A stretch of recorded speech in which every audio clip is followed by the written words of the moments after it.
Good afternoon, everyone, and welcome to the 2021 Father Lydio Tomasi Lecture on International Migration. My name is Emma Winters, and I'm the Communications Manager at the Center for Migration Studies. The event today is going to last around an hour and 15 minutes.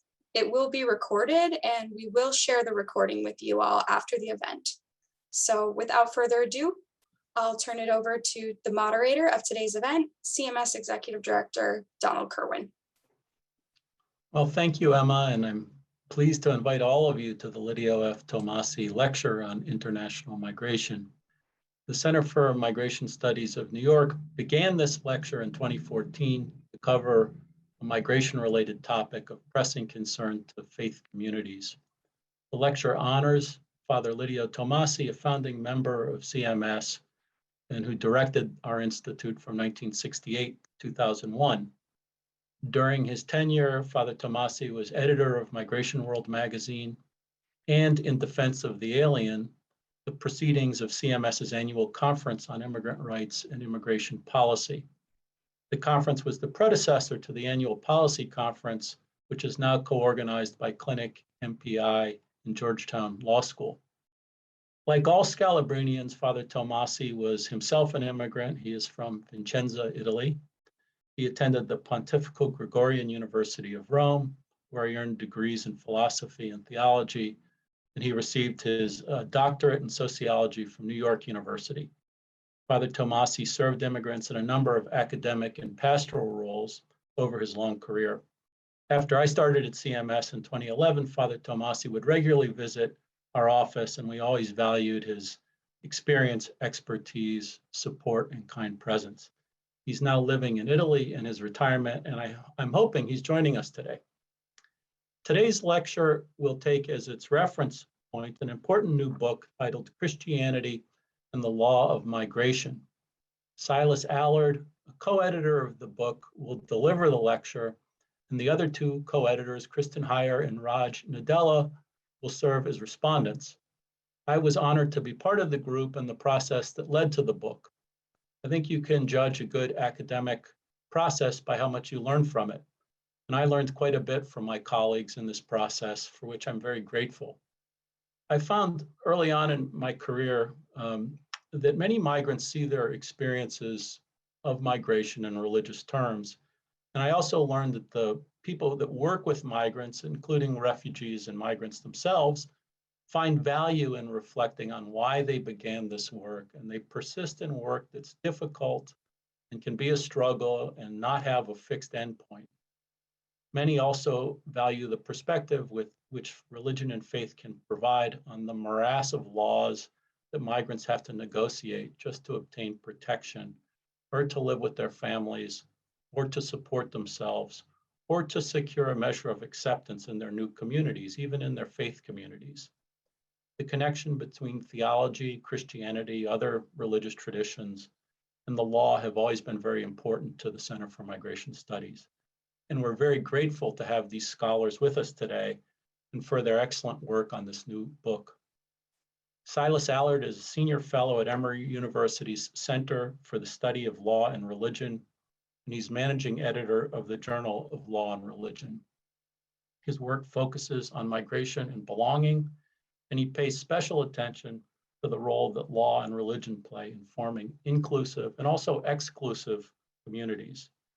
Silas is also a lawyer and a legal scholar who served as editor-in-chief of the Emory International Law Review, and his writing has appeared in journals such as Refuge and Political Theology, and in edited collections on vulnerability, global law, international law, and migration.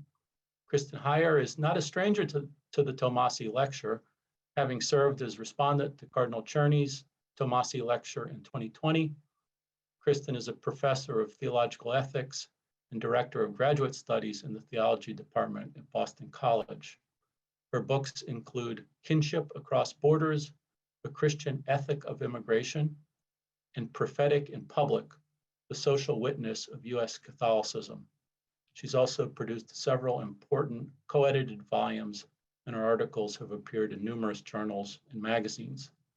She serves as co-chair of the Planning Committee for Catholic Theological Ethics in the World Church and is vice president of the Catholic Theological Society of America. She's also served on several boards and has lectured widely in the United States, Europe, and India. Her next projects include Moral Agency and the Promise of Freedom and the Moral Theology of Pope Francis, the distinctive contributions of the first Jesuit Pope. Raj Nadella is the Samuel A. Cartledge Associate Professor of New Testament at Columbia Theological Seminary. His research and teaching interests include post-colonial biblical interpretation, migration, and New Testament perspectives on economic justice and their ethical implications for the church and society. He's the author of Dialogue, Not Dogma, Many Voices in the Gospel of Luke, and he is an area editor for Oxford Bibliography's online biblical studies. He's the co-author of Post-Colonialism in the Bible, which is forthcoming, and he has written for publications such as Huffington Post, Christian Century, and Working Preacher. Raj serves as on the National Council of Churches, USA's Faith and Order Commission, and he chairs the Society of Biblical Literature's Committee on Underrepresented Racial and Ethnic Minorities in the Profession. So many thanks to all three of you for being with us today. And our plan is that Silas will speak for 20 to 25 minutes and will deliver the Tomasi lecture. And that will be followed by 6 to 7 minute responses by Kristin and Raj. And we'll devote the remainder of the time to discussion, dialogue, and questions and an exchange with you. So Silas, if you can begin. Excellent. Thank you, Don. I do have a few slides to share with you all along the way. So, excellent. I want to begin by thanking the Center for Migration Studies and Don Kerwin for this invitation, and by expressing my gratitude for the team at CMS who makes events like this possible. It is an honor to be offered this opportunity to share some reflections with you all from our book, Christianity and the Law of Migration. I also want to thank my co-editors, Kristin Heyer and Raj Nadella, for their generosity in responding to today's lecture, and for the incredible collegiality that they have shown me over the 3 years that we have been working on this project. Finally, I want to acknowledge my debt to our contributors, to the authors who make up Christianity and the Law of Migration. Any wisdom this lecture holds is the product of my learning from them and the insightful contributions they made to this book. I am particularly excited to share reflections on Christianity and the Law of Migration in this venue, the Lydio F. Tomasi Lecture on International Migration, because the Tomasi Lecture is structured in the form of a dialogue. And dialogue, the potential and the power of dialogue, will be my theme today. Our book was conceived as an experiment in dialogue. 7 of our contributors are scholars of law and 6 are scholars of theology. Many of the legal scholars knew one another and many of the theologians knew one another, but few relationships existed across the disciplinary boundary. Furthermore, we built this project around boundaries themselves, boundaries that exist in discussions of migration. Much is said in discussions about migration from the perspective of law, and much is said from the perspective of religion. But religion rarely says much to law or law to religion. When there is engagement, that engagement is often limited and more often a talking at than a talking to or with.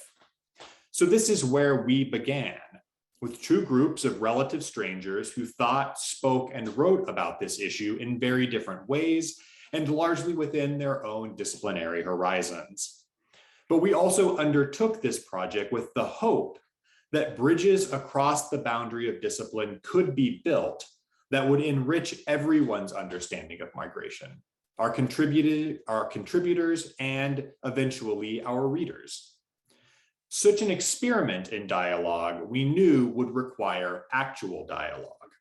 So in February of 2019, we gathered our contributors at Columbia Theological Seminary in Decatur, Georgia, and we workshopped draft chapters from parts 1 and 2 of the book. Part 1 contains chapters on the law of migration from scholars of law, and part 2 contains chapters on theology and migration from scholars of theology. In addition to workshopping these chapters on law and theology, we assigned writing pairs who began brainstorming ideas for a third part of the book. Part 3 contains co-authored chapters, one legal scholar and one theologian writing together on a set of themes central to the discussion of migration. That workshop was a prelude to the conference Migration and Border Crossings, during which the contributors continued and expanded conversations begun in the workshop, and a prelude to ongoing conversations by email and by exchange of drafts among our contributors. I begin here because that hope to build bridges across difference and to mutually enrich our shared understanding is the potential of dialogue. As Emily Towns writes in the foreword to the book, the potential of dialogue is the potential that we might become a community of sorts that has been through something together. And hopefully we have some new insights or different angles of vision or have committed ourselves to our next. Perhaps some of us have come to understand a different viewpoint with more empathy rather than bare ideology. That we will find ways to live into what we have learned by taking it back to our home spaces and working with others. What insights or different angles of vision did our community of contributors develop through their dialogue? As Kristin and Dan Canstrom identify in the book's concluding chapter, migration exposes the conflict between what they name as the desiderata of empathy and legal legitimacy, or what we might call the desire for love and the rule of law. During her confirmation hearing before the US Senate, Justice Sonia Sotomayor stated that, quote, "Judges can't rely on what's in their heart. It's not the heart that compels conclusions in cases, it's the law," end quote.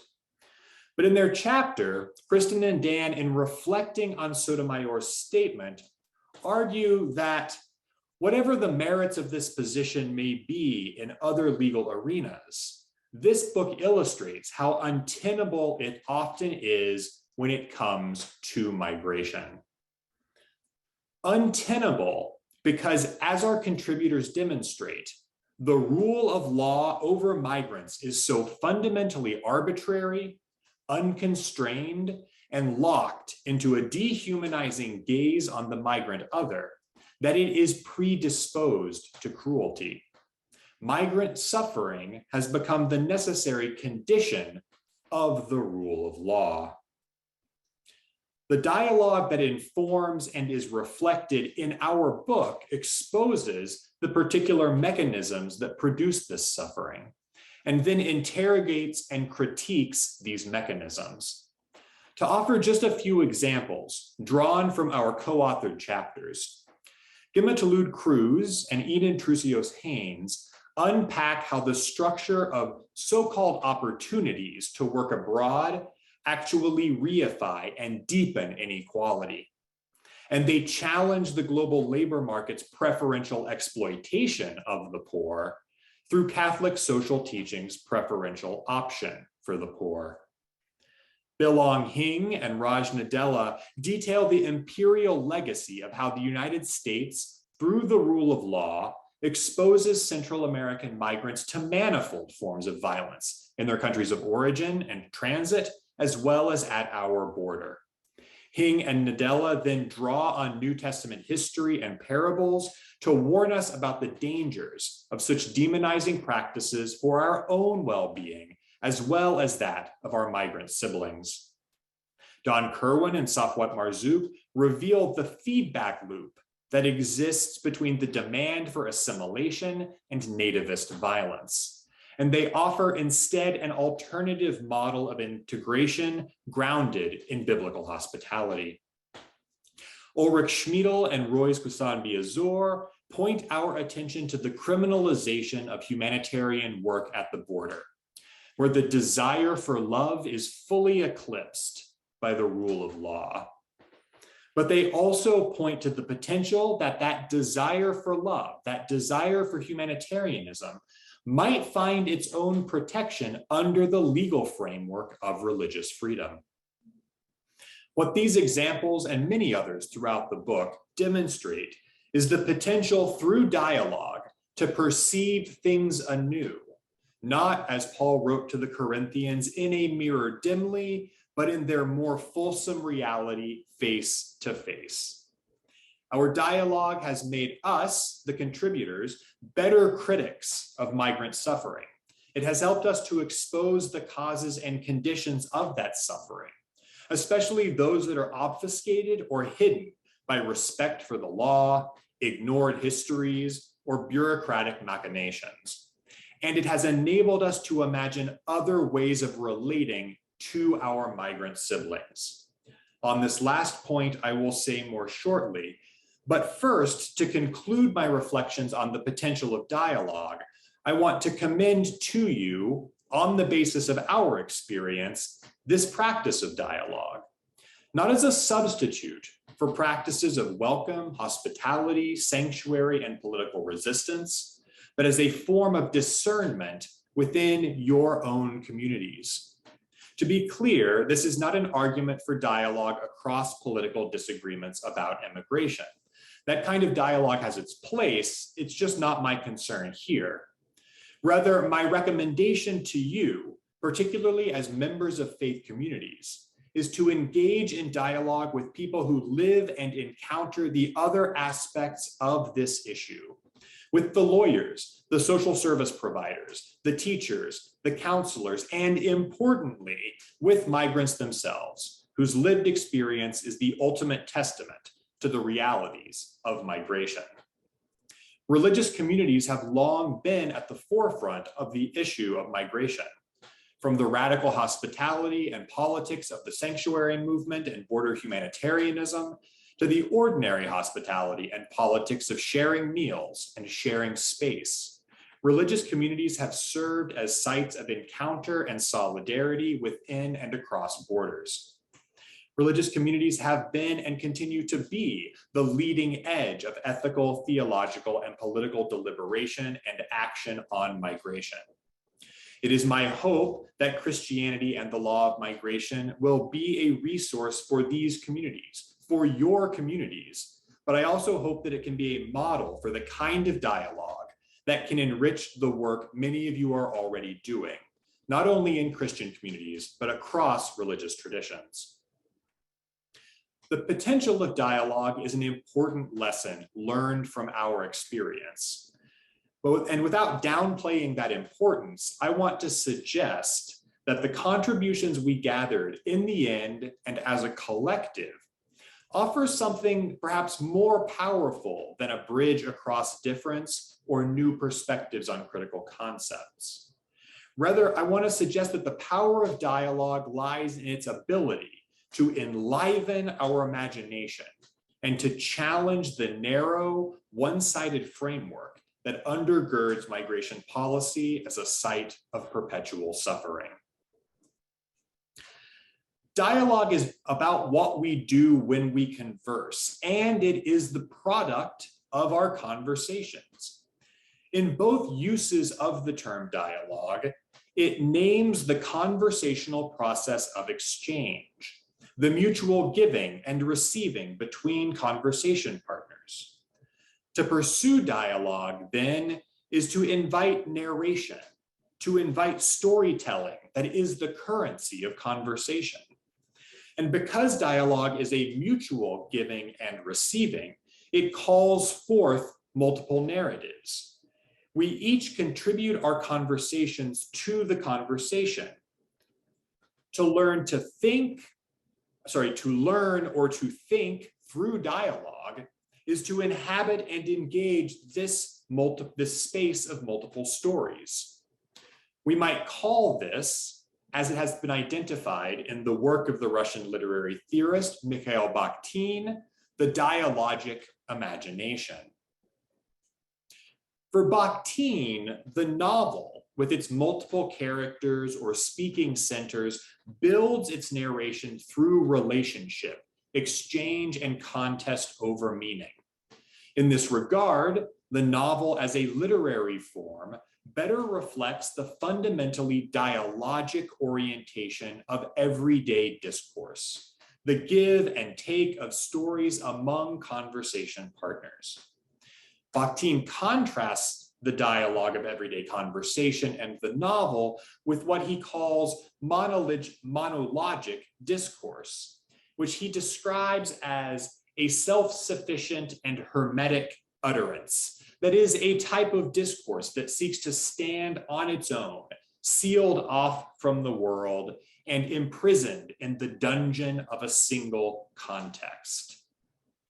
The national epic, with its singular point of view, removed and guarded from intrusions by everyday life, is a central example of a monologic perspective for Bakhtin, where the dialogic imagination touches and enlivens the possibilities inherent in our social worlds. It is ever questioning, ever examining itself and subjecting its established forms to review. The monologic imagination instead seeks to cut off these very possibilities. It seeks to unify and centralize the verbal ideological world, in Bakhtin's words. Bakhtin's dialogic imagination can be valuable for us beyond his innovations in literary theory because he gives us a framework to think about the power of storytelling in our social, which is to say, our political and theological lives.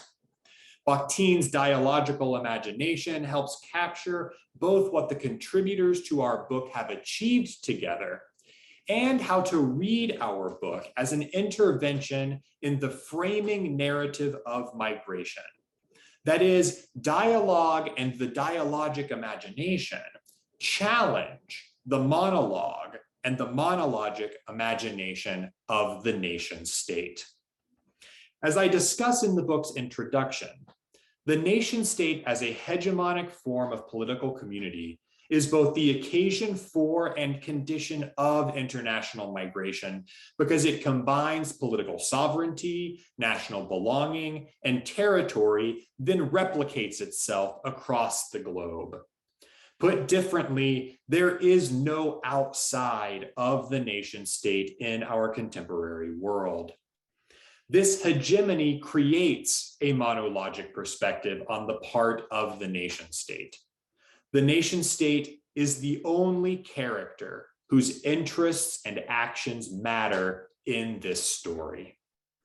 The Supreme Court case, Chai Chon-ping versus the United States, commonly known as the Chinese Exclusion case, epitomizes this monologic perspective. In this case, the US Supreme Court decided that Congress could revoke Chai Chon-ping's right to return to the community and livelihood he had built over 12 years of living in the United States. And Congress could do so while he was on a boat in the middle of the Pacific Ocean.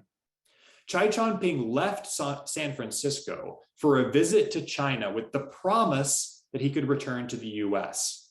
And he left Hong Kong on his return voyage with that promise intact. But by the time he arrived in San Francisco, the law had changed. Congress had prohibited all persons of Chinese nationality from coming to the United States, and therefore he was barred from entry. In making its decision upholding Chai Chon-ping's exclusion, the Supreme Court wrote that the government of the United States can exclude aliens from its territory is a proposition that we do not think open to controversy. Jurisdiction over its own territory to that extent is an incident of every independent nation. And the court continues later in the opinion to say that the power of exclusion of foreigners being an incident of sovereignty belonging to the government of the United States, the right to its exercise at any time, when in the judgment of the government, the interests of the country require it, cannot be granted away or restrained on behalf of anyone. In the Chinese exclusion case, the nation state tells a single story of its own interests and power, to which everything else is irrelevant. Chai Chonping's rights and expectations, his relationships and livelihood, his contributions and exploitation, his story doesn't matter. Only the story of the nation state does.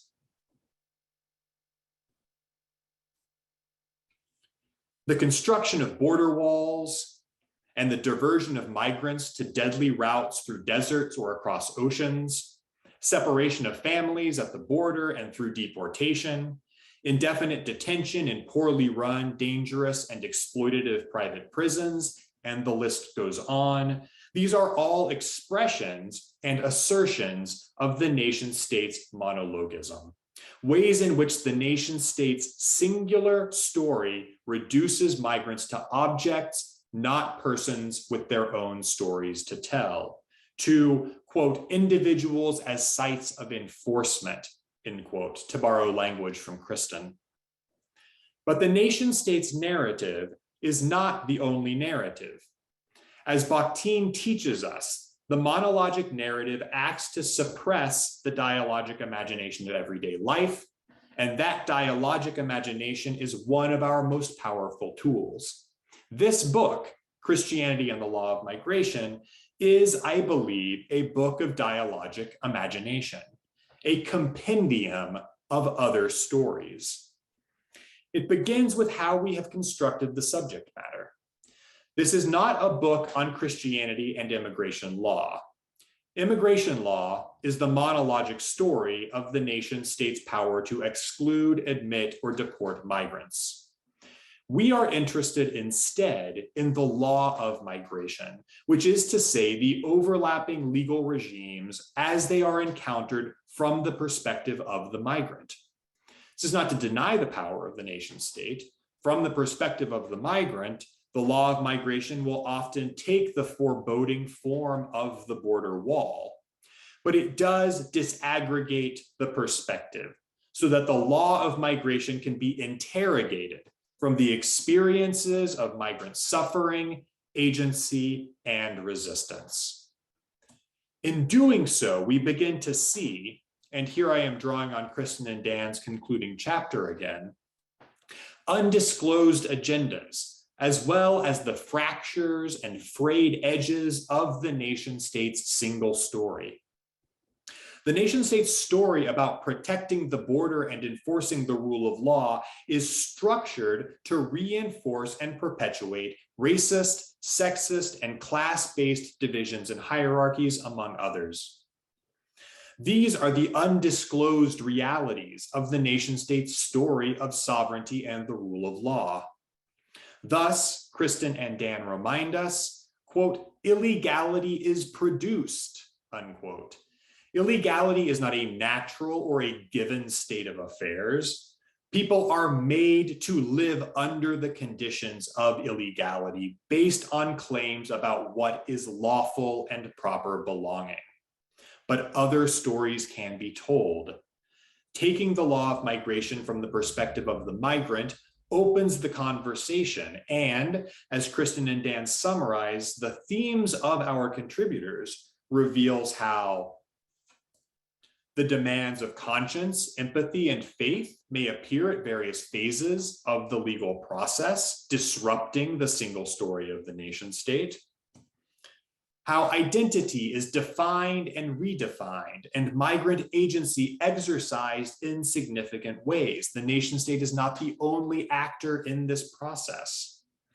When the single story of the nation state's interests and power is confronted by these other stories, it reveals that there is more porosity, liminality, and promise than legalistic and monologic understandings of citizenship disclose. By embracing the dialogic imagination and telling the stories that are not the single story of the nation state, we can begin to unravel the single story to inflect it with the realities of migrants. My slides got a little ahead of me there, I apologize. By putting law and theology into dialogue, we can also invite consideration of how the morality of the normative project pursued through the law is always subject to critique from other forms of moral discourse, as Kristin and Dan describe it. The legal theorist, Robert Cover, like Bakhtin, was also interested in the power of narration, and particularly in the power of narratives to challenge the hegemony of the state. Everyone, according to Cover, lives in a nomos, a normative world, a world of rules and expectations that is ordered by law. But it is narrative, it is stories that give law meaning, which make the nomos more than just a system of rules. Every prescription, Cover writes, is insistent in its demand to be located in discourse, to be supplied with history and destiny, beginning and end, explanation and purpose. And every narrative is insistent in its demand for its prescriptive point, its moral. Also, like Bakhtin, Cover is concerned about the dominant power of single stories. And he describes the creation of legal meaning in the modern nation state as imperial, because it uses state power to fix legal meaning in the midst of competing narratives. For Cover, the nation state asserts its story as the only one that matters, but competing narratives continue to contest or resist the meaning fixed by state institutions. Cover illuminates how law makes its claim to normativity through stories, and how that claim is contested by competing narratives. In so doing, Cover helps us see how a dialogic imagination not only reveals the undisclosed agendas, fractures, and frayed edges of the nation-state's single story, but how alternative narratives are necessary to contest the normative claims of that story and their application through law. Our dialogical encounter between scholarship on the law of migration and Christian theology offers competing narratives throughout the book that call into question the purportedly fixed answers to such questions as: who is admissible into the territory of the state? Who is removable from the territory of the state? What rights and protections are owed to people on the spectrum from unauthorized immigrant to citizen? The Christian theological tradition, as well as other religious traditions, offers different answers to these questions, grounded in different narratives, than does the interests of the nation state. And these narratives are necessary, therefore, to interrupt and displace the monologic narrative of the nation state and its attendant cruelty, its objectification of migrants, its reduction of them to actors who do not have anything to say or do. Following Bakhtin, we might say that the dialogic imagination is more faithful to reality and discloses both the falsities and obfuscations in the nation-state's single story of migration. Following Cover, we might say that the dialogic imagination offers a necessary resource to challenge the cruelties that result when that story is made into law. The potential and power of dialogue are related. The dialogic format of our contributor workshop and the dialogic format of the book let our contributors tell multiple and different stories. Dialogue as practice invites dialogic imagination.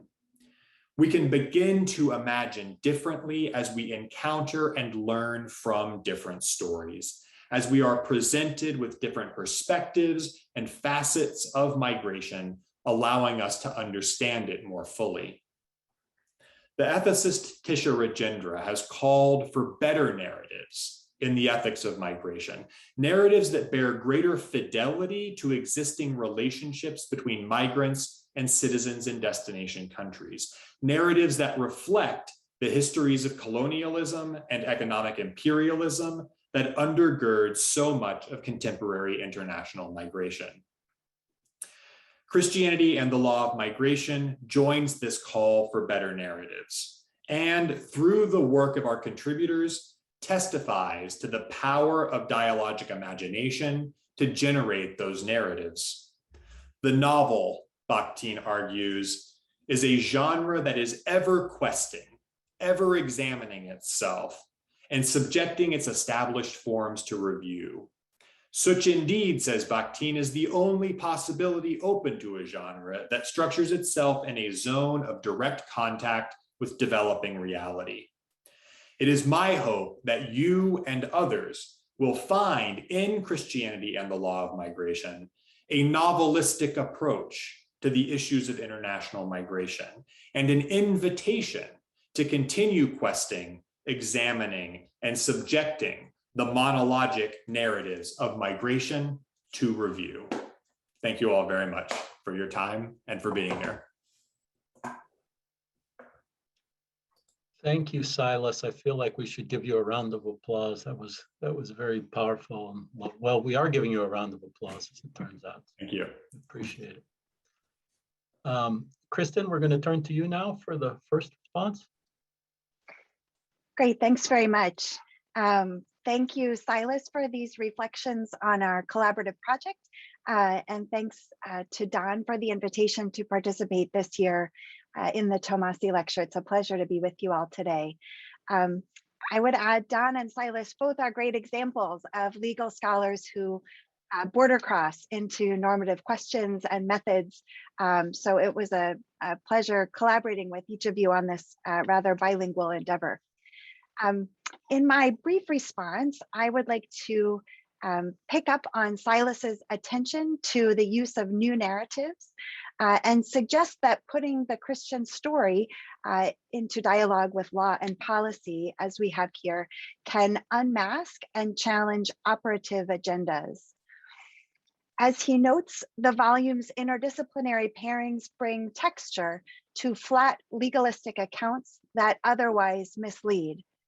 They contextualize migrations, reveal ideological drivers of policy and the role of power, and unveil new understandings of citizenship from below. After our manuscript went to press, Pope Francis issued a new encyclical, Fratelli Tutti, that similarly highlights the role of harmful narratives that impact migrants and the promise of the Christian story by contrast. I'll leave it to readers to determine if that means he would wholeheartedly endorse our book. But I do think his approach, like ours, indicates how patterns that instill fear and threaten human rights reflect tendencies to approach migration primarily as a matter of crisis management. As Silas noted, this neglects transnational political and economic forces, as well as histories of relationships between sending and receiving countries. Just this week on the island of Lesbos, Pope Francis lamented how the Mediterranean is becoming a cemetery due to illusory narratives of personal and national self-interest. In Fratelli Tutti, he draws attention to the forces impacting so many people on the move. I think this expands the migration question to consider the impact of populist discourse, neoliberal economics, and virulent individualism.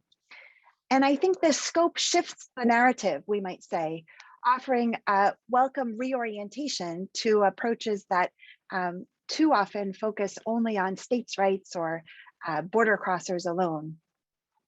Pope Francis revisits longstanding commitments to the humanity of migrants and the gifts they bring. But these broader emphases reveal how barriers to reception and humane policy are not limited to questions of refugee policies or border fortification alone, but rather they include pervasive tendencies toward isolationism.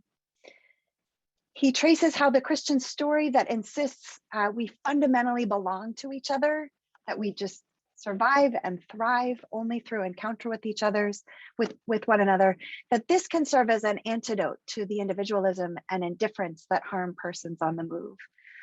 I think of this similarly to contesting the single story that Silas was just emphasizing.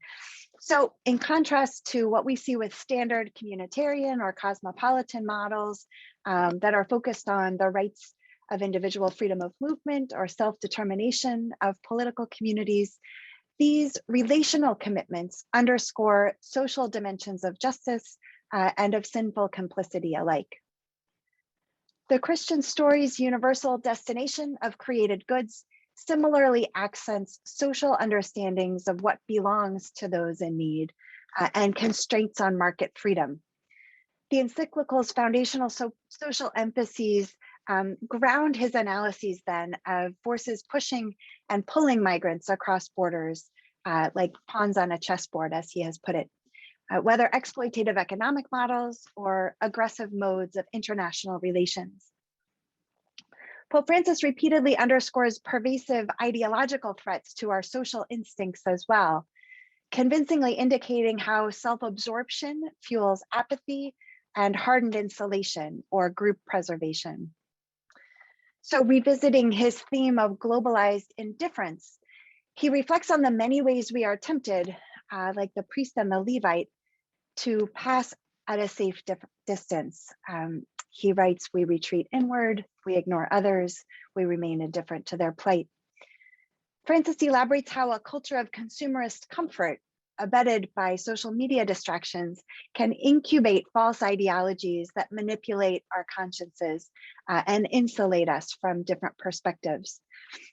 So I find this attention to the practices and the priorities that shape imagination quite welcome. I think this is a theme across our volume as well, given that migration discourse too often focuses on political or economic considerations alone. In line with its concern for forces that malform or distract, the encyclical also demonstrates the potential of religious narratives and symbols to reshape moral imagination. So his extended meditation on the parable of the Good Samaritan not only invites personal self-examination, but also serves as a metaphor for shared global responsibility for persons on the move, highlighting, quote, social and political inertia, turning many parts of the world into a desolate byway. So many migrants today face experiences of limbo, robbed of opportunities and stranded on the roadside. And I think encounter with biblical narratives and personal narratives can help us better perceive this reality and our summons and response anew. Our volume opens out with the former from biblical scholars like Raj. Interdisciplinary work in the volume similarly exposes false narratives and illuminates paths forward. As Francis put it on Lesbos, we must, quote, overcome the paralysis of fear, the indifference that kills, the cynical disregard that nonchalantly condemns to death those on the fringes. So I think combating mindsets that drive current laws and policies demands a more normative vision. Just last week, women religious protested in front of the White House, calling on President Biden to end the migrant protection protocols, MPP, the Trump era Remain in Mexico policy. Protesters condemned the policy in terms of both faith commitments as well as US obligations under its own legal system and international law. They called upon a Catholic president to draw on his tradition's values that prioritize the suffering of those at the border over politics. So holding civic and religious ideals up to those whose calculus often neglects these commitments is, I think, what we've tried to do in these pages, just as those activists have done on Pennsylvania Avenue. Hence, not unlike Fratelli Tutti, the essays in our volume also indicate how false narratives, ideologies of security, and really idols of invulnerability can facilitate these exclusionary temptations. The transcendent telos of Christianity can help critique these prevailing social imaginaries that prop up exploitative systems, even as religious traditions themselves are never immune to co-optation. So it's our hope that this interdisciplinary attention to new narratives and practices can help meaningfully challenge the dominant power of single stories. Thank you.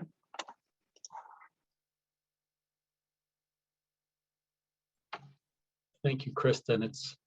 That was a terrific response. It's nice to hear, I think, that Pope Francis may be channeling or implicitly endorsing our work on harmful narratives. But anyway, Raj, we'll turn to you now for our second response. Yes. Thank you, Dawn. I'm grateful to you and to CMS for the invitation to be a part of the Tomasi lecture. It was a delight to work with Silas and Kristin on this, and with all the contributors on this volume, Christianity and the Law of Migration. Silas, I want to thank you for your insightful and powerful lecture. I'm grateful for your invitation to engage, to all of us, to engage in dialogue with people who see other aspects of the issue. And importantly, with migrants themselves, whose lived experiences best illuminate the realities of migration. I am especially delighted, Silas, to see that you have engaged the Russian theorist Mikhail Bakhtin and his concept of dialogism in your lecture. My first book actually employs Bakhtin's theory to read Luke's gospel as a text that characterizes dialogism. Bakhtin juxtaposes the novels of Tolstoy and Dostoevsky and argues that Tolstoy's novels were monologic, but Dostoevsky's were dialogic. I have deep appreciation for Bakhtin's concept of dialogism and his vision of dialogue as a literary and ideological space in which different characters, and by extension, individuals and communities, contest each other's perspectives and learn from each other. I appreciate his suggestion that truth, authentic truth, requires more than one perspective, and that dialogue enhances rather than undermines one's perspective. There are significant ethical implications associated with Bakhtin's concept of dialogism. That is, to mention one, promoting one point of view over the rest can lead to violence, including physical violence. You rightly observed, Silas, based on Bakhtin's concept of dialogism, that the only way to attenuate the power of national epic that promotes a singular point of view is to present a counter narrative as part of dialogue. I'm a big fan of Bakhtin's dialogic imagination. But a key drawback in his concept of dialogism that Gary Saul Morson, Carol Emerson, and others have highlighted is that at times, Bakhtin has an idealized view of dialogism. His suggestion that different conversation partners come to the table as equal partners is theoretically possible, but does not always materialize in real life situations. It was possible for Dostoevsky to create a literary world in which characters that inhabit the novels dialogue with each other as equal partners. And yet, how often does it translate into reality? It's possible for scholars of religion and legal scholars to come together, engage each other, shape and broaden each other's perspectives in a collaborative manner, which is what we accomplished in this wonderful volume, Christianity and the Law of Migration. The contributors to the volume were not monolithic in their worldviews, but we were able to collaborate because of the commitment to learn from each other. But how does dialogue as a tool or the power of dialogue work beyond the academy? This is not the main point of your lecture, but we are talking about the policies of the nation state and its implications for people. You rightly observed, Silas, that the nation state as a hegemonic form of political community is both the occasion for and condition of international migration. The nation state, in this case, the United States, has a legacy of fostering the root causes of migration in several Central American countries. I'm talking about the US political and military intervention that has displaced many over the last several decades. And when many of the displaced people and communities show up at our borders, they're often seen and depicted as threats to our national security rather than as individuals who were victimized by the nation state. I can hear Bakhtin say that there is more than one side to this story. True. Dialogue might indeed broaden my perspective. But to what extent is dialogue continuing to be effective when Christians committed to justice are interacting with powers that have decided that there should be limited room for empathy in dealing with migrants? How and to what extent dialogue continues to be extended when the goals of our dialogue partner might be purely political rather than intellectual or constructive change? I appreciate the emphasis on bringing to the table the stories of migrants and other perspectives that can serve as counter-narratives to the monologic narratives of the nation state. The nation state acts in monologic ways, as in the case of the Chinese Exclusion Act, not because there was no conversation about it at all, but because different parties in conversation were not equal partners in the conversation. The nation state's narrative is not the only narrative, but it is the dominant narrative. It has a lot of power, and it uses that power to exclude others, metaphorically and literally. I am not at all suggesting that dialogue is ineffective. On the contrary, I am all about dialogue and committed to it, deeply committed to it. Bakhtin's concept of dialogism in a literary space entails an author, Dostoevsky in his case, an author who often plays the role of the gatekeeper of justice and ensures that different characters are able to interact with each other as equal partners, at least for the most part. Who might possibly play the role of that dialogic author and ensure some equity for displaced migrants in debates about migration? The reality is that there is no such dialogic author in real life settings who might present migrants as sites of positive transformation, which is why I am suggesting, building upon what you said so well, Silas, I am suggesting that while dialogue is important, it should be actively coupled with advocacy for the oppressed. As a New Testament scholar, I want to suggest that because biblical texts have been misused, employed to dehumanize migrants, we as Christians have an obligation to actively reclaim biblical texts to advocate for displaced migrants.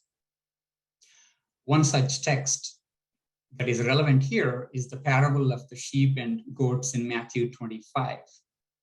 The parable presents strangers, outsiders, as manifestations of the divine. God appears in the form of the strangers and the outsiders.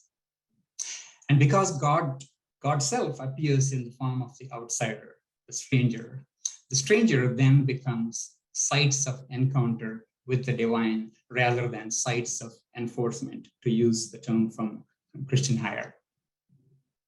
My hope, again, building upon your excellent lecture, Silas, is that we as Christians will use our power and privilege, and many of us do have power and privilege, that we will use our power and privilege to promote narratives that see strangers as sites of encounter with the divine.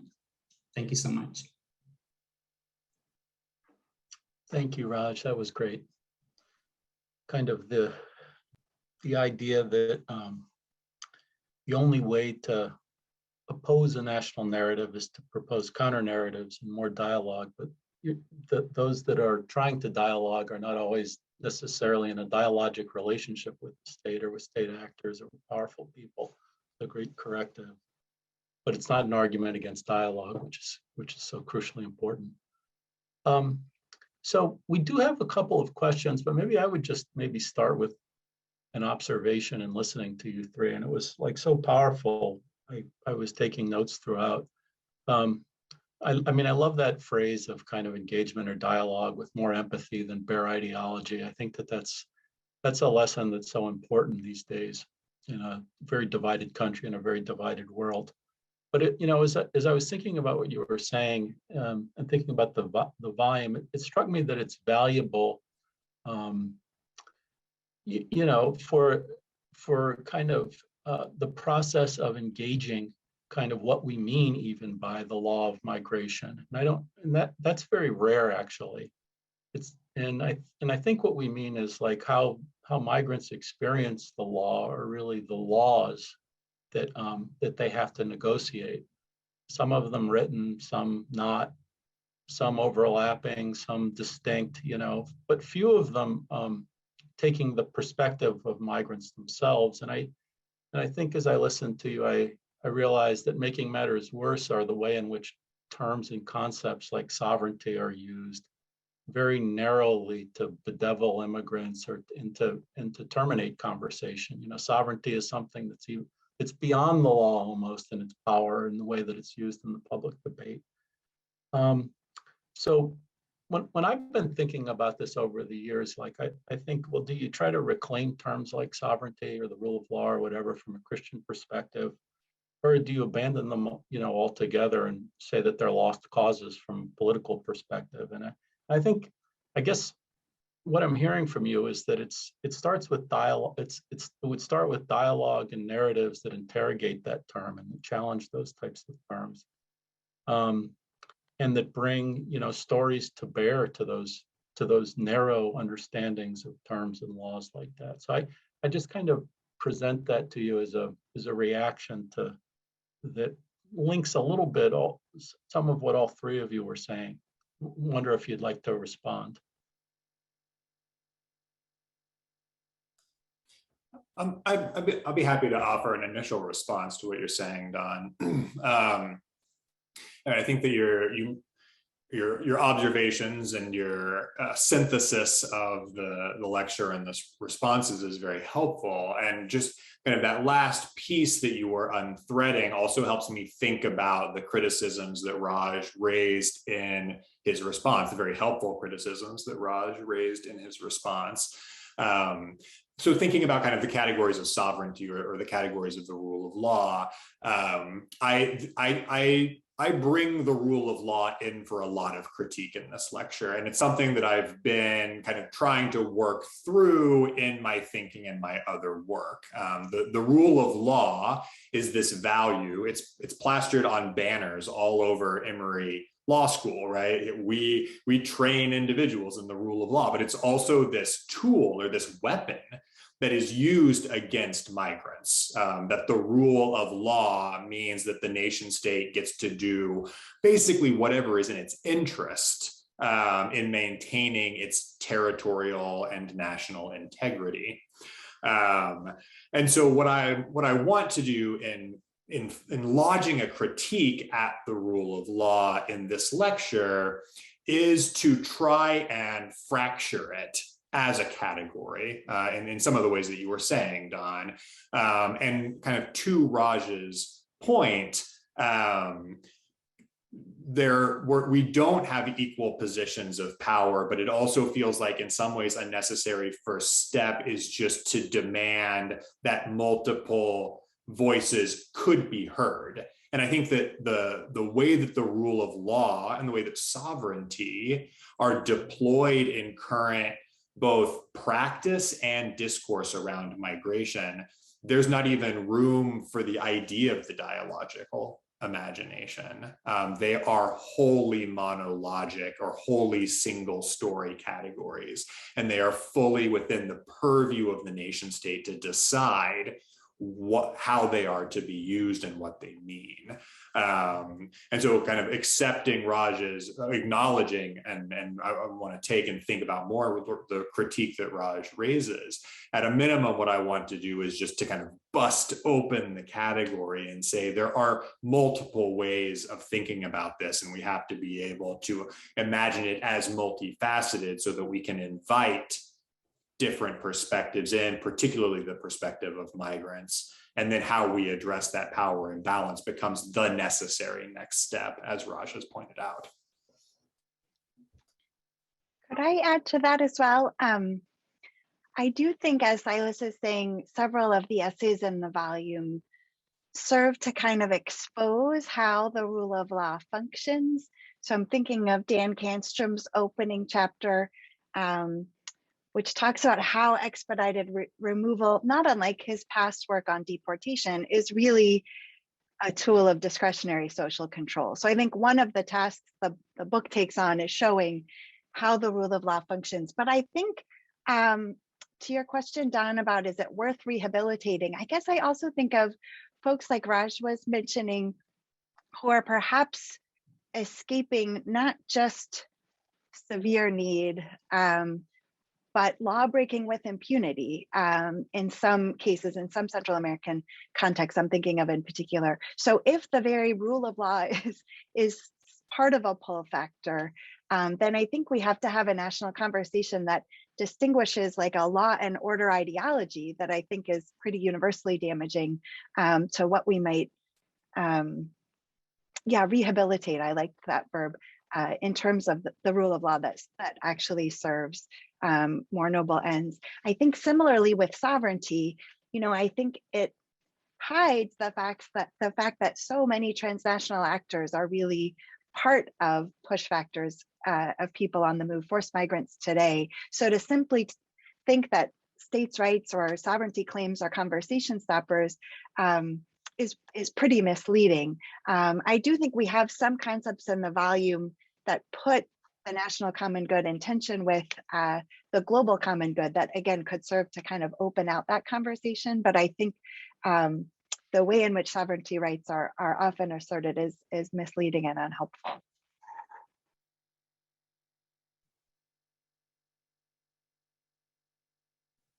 When I think about it, when I hear that view of the rule of law, that very narrow view of it, I think there's a thicker way to understand it. Like it doesn't even embrace kind of who created the rules or how they were created or the type of the legal system or any of that. It's narrow, obey the law. And sovereignty, you wonder. I take it that a Christian perspective would infuse that term with affirmative responsibilities on the part of the state too, to protect rights, to honor, the common good. And to me, like migration, if so, then migration is often the failure of sovereignty. We just don't. And if that's the case, then you can't evoke sovereignty against the migrants if they're the victims of it. So I on both ends, both in the conditions that drive them and the conditions that they face on reception. So, but it's a very, very helpful conversation, and I'm sure people can see that we've been talking intermittently on these things for 3 years. So it's fun. So we do have some questions, and before I monopolize this further. Question 1, how can religious and legal scholars work together to influence policy changes that will improve the conditions of migrants?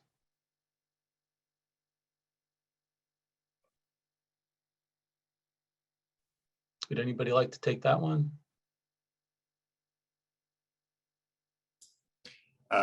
I'm happy to offer an initial set of thoughts again. I think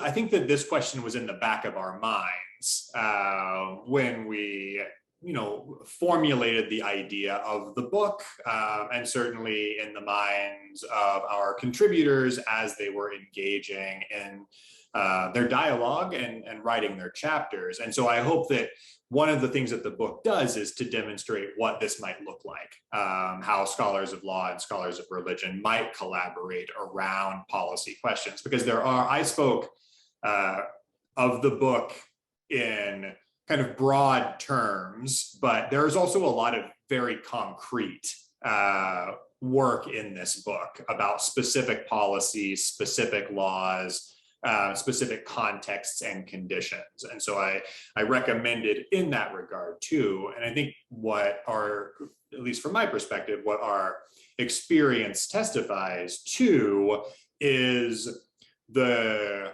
way in which religion scholars, the normative claims of scholars of religion, of theologians, can become a lot more precise in dialogue with scholars of law, right? By having that, what legal scholars do is spend their time mired in many ways in the specificities of the law. And our colleagues in the theology school often get to transcend those specificities. But when they engage with the specifics, I think the normative claims become more precise, more accurate, more concrete. And I think our colleagues in theology can also help lift us up out of the mire of those specificities in many cases to have a broader normative imagination.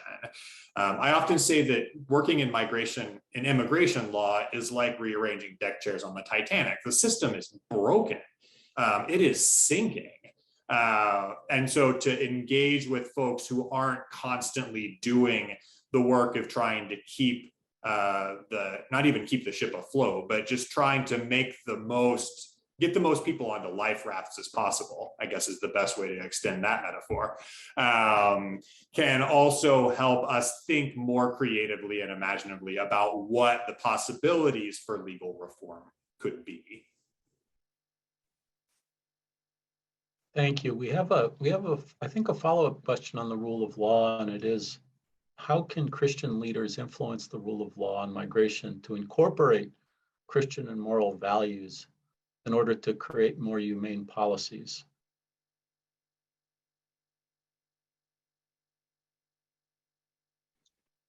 I guess I think of the work, Don, you all do at CMS, or at the outset, you also mentioned Migration Policy Institute. I know as an ethicist, I draw upon you all being mired in the details, as Silas put it. But I haven't really thought about kind of the other way around. I think I rarely hear, for instance, preaching on migration. I would think, people attending churches and synagogues who are in policymaking roles could be connecting those dots if there was maybe less hesitation to venture into what some fear is too politicized territory, to kind of connect some of these dots. I also think scholars are often incentivized, first to stay in our lane. So this book already breaks that barrier, but also just to produce scholarship at a level that only experts can understand, which I don't think is terribly helpful in making some of the moves to the political advocacy Raj was mentioning, or policy change.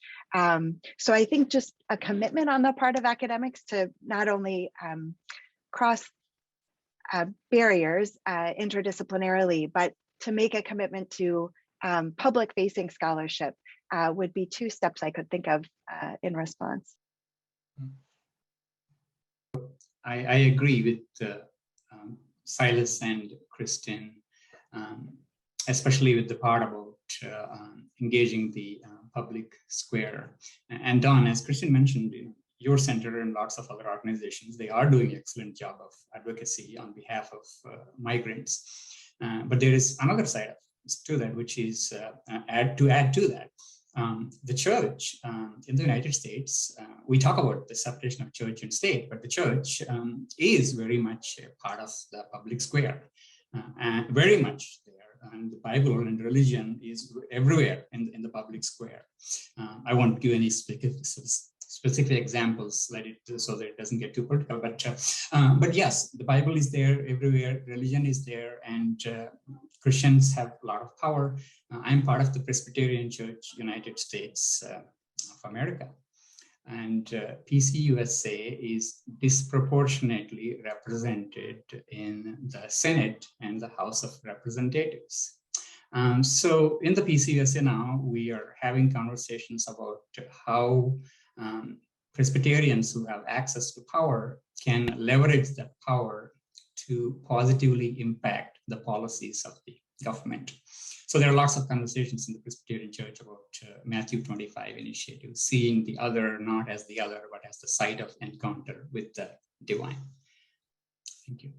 It's called the Matthew 25 initiative. That's yes, yes. Oh, that's beautiful. Yes. Yeah. Well, let me ask. We have 3 additional questions here. Let me ask them all at once, and you all can decide what you'd like to respond to. One is, how can the message regarding the rule of law and sovereignty be brought to the person on the street? Okay, so not to the religious leaders, but the person on the street. A second is, how do political, cultural, and religious leaders move beyond a monologic imagination to a dialogic imagination when the former is incentivized by electoral politics or social media? What kind of alternative platforms can contribute to such a shift? I think that's a very timely question. And then there's a question, can you say more about the 3rd section of the book? How did authors engage with someone from a different discipline? What were the challenges and the rewards of this exercise? And I think probably we're running out of time here, so these will probably be our last questions.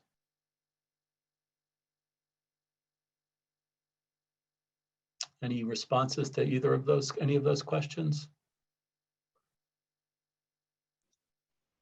Engagement on the, yeah, go ahead. I'll take a stab, and then hopefully Silas and Raj will chime in.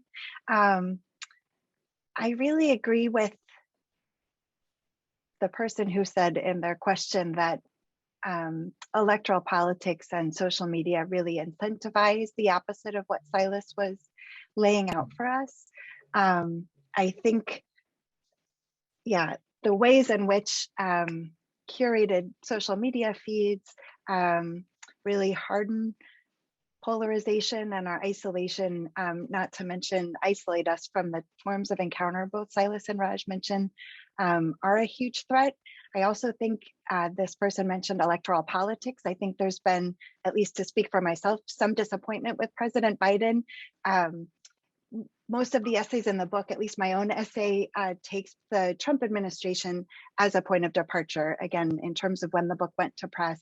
But I think, whereas I'm sure there's many reasons contributing a focus on COVID or infrastructure or climate change, there is also a sense of the political price of making immigration reform a centerpiece or a priority as promised. I can remember kind of the same disappointment in terms of promises in Obama's campaign and legislation. So I guess you're looking for solutions to that. I think the courage to interrupt those is what we need, again, both in our political advocacy and in our prophetic preaching, I guess is what I would say. I found the conversational chapters really rewarding and challenging. The 3 of us got to look at the various drafts of the paired chapters, but then also worked with someone only about 2 miles away, Dan Kanstrom, on ours. And I can remember saying to colleagues, interdisciplinary work is a lot different in the abstract than in the concrete. We really are in kind of different languages and sets of assumptions, but I found it really rewarding, and I think that the outcome was really fruitful.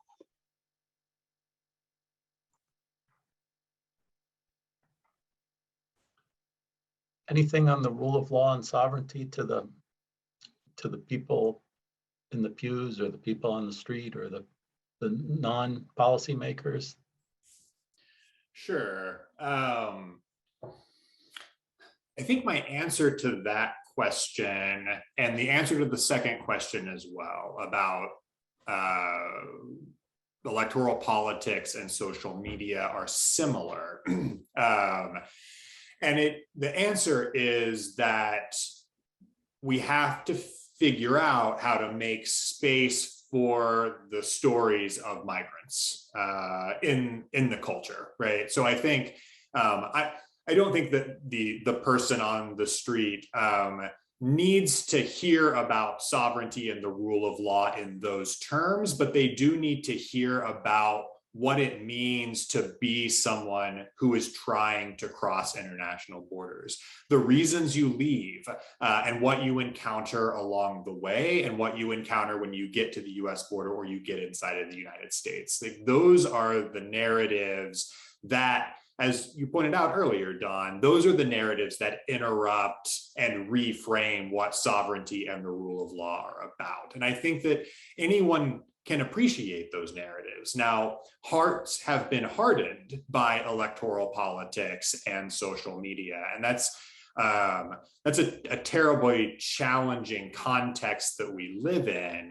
But I think that and this was kind of Raj's concluding remarks in his response, it's the responsibility of churches and the Christian community in the United States to make spaces for those narratives to emerge, right? Which I guess we might say is the work of dialogic imagination, right? So it's one thing to have a dialogic imagination, and it's another to do the work that Raj is calling us to make the fruits of dialogic imagination possible, not just theoretical. Just quickly building upon what Silas and Kristin have said so helpfully, I agree with everything they said. Yes, hearts have been hardened, and I think that is precisely why a twofold goal is: one, to highlight the narratives of migrants, to use Silas's phrase, and two, I think Kristin was talking about curated social media, if I recall correctly, which is so apt. I am realizing that my social on Facebook, pretty much all my friends are people that I agree with. And so because I live in this social media bubble, I have been trying lately, at least, to make connections with people who disagree with me. I have a friend in the Atlanta area, someone that I have known for a long time, who occupies a very different political and ideological space. So I try to meet with him every now and then to hear his take on it. He drives me crazy, but at least I get to understand where he and others like him might be coming from. So I think it's really important that we keep the dialogue open, both in terms of highlighting the narratives of migrants, but also in terms of staying connected with the ideological other. Well, we have actually just one final question, which is a fitting one, which is how to order the book. Does anybody want to let us know how to do that? So you can acquire it certainly through online book retailers or directly. So it's published by Routledge. So from Routledge's website. You can find it easily by Googling Christianity and the Law of Migration. We've managed to find a phrase that is easily discoverable. The hardback copy is a little on the pricey side, but there is a digital copy that is a bit more affordable. So encourage you to do what you are able to do in terms of acquiring it. And certainly for those of you who are affiliated with a university or other institution, encourage you to encourage them to acquire a copy so that many people can get access through their institution to the book. And I think we can make there's a 20% discount on the book for people that are participating, I believe, in this session. So we can make that information available too. But look, thank you three. That was tremendous, and thank you for the great experience of working with you all on this book. And I hope it's a reference book and a source of inspiration and knowledge for people for years and years to come. So I appreciate it. We should do another one at some point. That would be great. Thank you, Don. Okay, thank you. Thanks so much. Thank you all so much. It was a pleasure.